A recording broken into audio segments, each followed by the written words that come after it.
Alright, story time, you guys. This one's a funny one. Because, so, as a typical, you know, coming to adulthood tradition, we have our 21 runs, right? Well, when my wife had turned 21, we decided to, take her out and go bar hopping and stuff for her first time and go experience what the party life's like and everything. And so we decided to go bar hopping on the strip in Coeur d'Alene and hit every bar. And we ended up ending the night at a bar. I'm not going to say which one because I still don't know if they're looking for us. What ended up happening, so we're all tuned up by this point. This is, the last bar of the night and everything, and, we're all pretty lit. And I was out on the street and found a random group of people to play hacky sack with. So, this was back whenever I still smoked cigarettes. So I'm still, I was sitting on the corner and everything and passing a cigarette around and stuff and playing hacky sack with these randos. And all of a sudden, these couple of guys just come barreling out the front door and just ran straight into me and everything. And I was like, whoa. So it almost knocked me over. I turned around, I see these two are fighting, and I'm just like, whoa. And I've got all my friends there. My wife has all of her friends there. I mean, it's just we've got a very big group, right? And I'm just sitting there with my cigarette watching these two fight on the street and everything, and I'm just like, whoa, this came out of nowhere. And I see my sister, and my sister's sitting there. She's like 2 feet away from him, screaming, I'm calling the police. I'm calling the police. Stop. And they just wouldn't stop. And I'm just like, whoa, and everything. This is getting intense. And then I look up the street, and I see these three guys just going to town on this one dude and everything. And then I see my buddy Ben and a couple of his friends jump in, and I'm just like, whoa. And then I look down the street, and I see my brother's got the biggest guy by his shirt, and he's just walking him down the road and everything, just the biggest guy. And I was just like, oh, holy crap, I gotta break this up and everything. And so I immediately made a beeline to my brother and stuff, and because he had a brain injury and stuff, so I didn't want to see that go bad and everything. So I booked it straight over to him and everything, and I just Superman tackled this guy just to get him off of him. Just came running and flew through the air, and just because I knew little old me wasn't going to do very much unless it was all of me.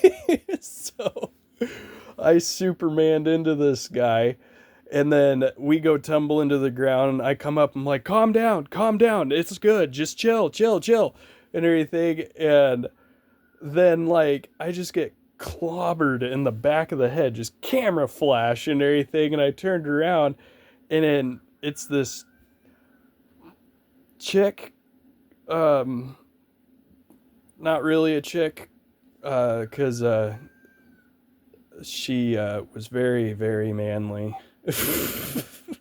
She was very manly, and she, I guess, was the one who was escalating the fights and stuff, and was wanting bloodshed and stuff. And so anyways, by the time I turn around and everything and see that it's this chick and everything, I all of a sudden get turtle wrapped by security. He just comes up and grabs me, so I just go hands up. I'm like, I didn't hit anybody. I was just here to break it up and stuff.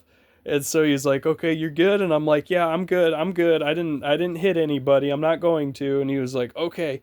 So he lets me go, and I stand up and everything. And my brother, he's like, I can't find my glasses. Where's my glasses? And I was like, hey, anybody see a pair of sunglasses? And this chick that just clobbered me for no reason, she just like fuck your glasses. Where's my phone? I was like, fuck your phone and everything. And then she stands up and lunges after me, and security just freaking tackled her right there. And her brother's like, what is your problem? Stop. This is all because of you and everything. And she's just like going off and everything.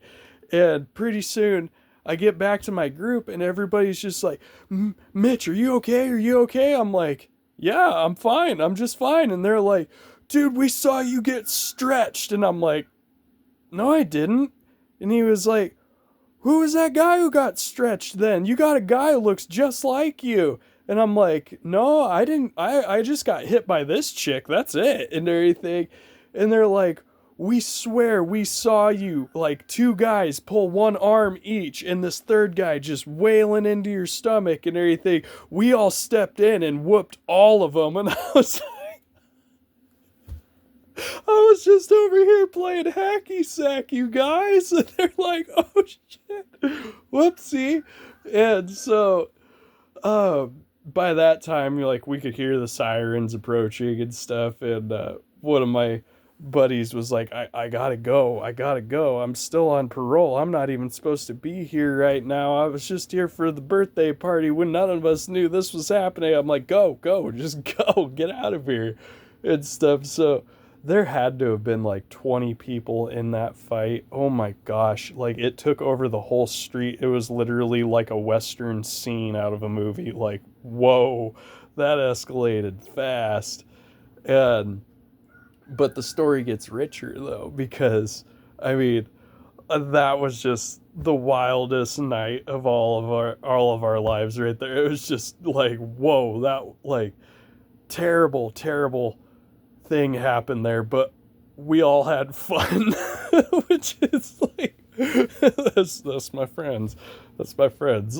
Like, at least I knew at that time it was like, I got friends that'll literally bleed for me. That's freaking awesome right there. I love every one of them to death. But haven't seen any of them for quite some time. I miss them all, but that was so fun.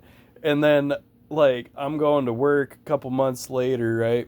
And I stop in at Mavericks there in Hayden to grab my breakfast and stuff. And, you know, there's this, you know, lady who was sitting there in front of the Red Bull, and I'm waiting for her to make her decision and stuff and everything. And she finally does. And I sneak in there. I'm like, excuse me. And I grab the Red Bull I want. And I look at her, and she looks at me, and we both go, because it's the chick who nailed me in the back of the head. And she's just like, and I'm like, well, have a nice day. And I walked away, and I'm like, what are the friggin' odds of that? Oh my gosh.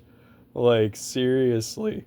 But that's another reason I don't drink right there anymore, so. But I hope this was a fun story for you guys, because that was a fun night, and I will never forget that.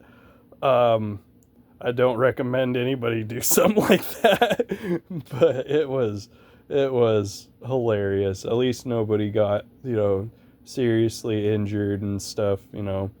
And to the guy who was walking around, I guess whenever the fight barreled out of the door, it was because this guy was walking around grabbing ass where he wasn't supposed to, and he grabbed one of our friends of our groups, and my buddy stood up and was just like, hey, that's my girlfriend and stuff, and this guy just decked him. And my buddy's a little guy like me, he's not a very big guy and stuff, so he just gets clocked by this freaking hulk of a dude and everything, and then he starts walking away, and he's grabbing ass on his way, and then he grabbed this huge guy's wife's ass, and he wasn't about to let that slide and stuff. Obviously, the guy was fishing for trouble, and he got trouble, and he got more than what he bargained for that night. But just another one of those things, you know, that just proves alcohol it's not a good spirit to be tampering with. So God bless you guys. Stay squatchy. Don't do anything like that.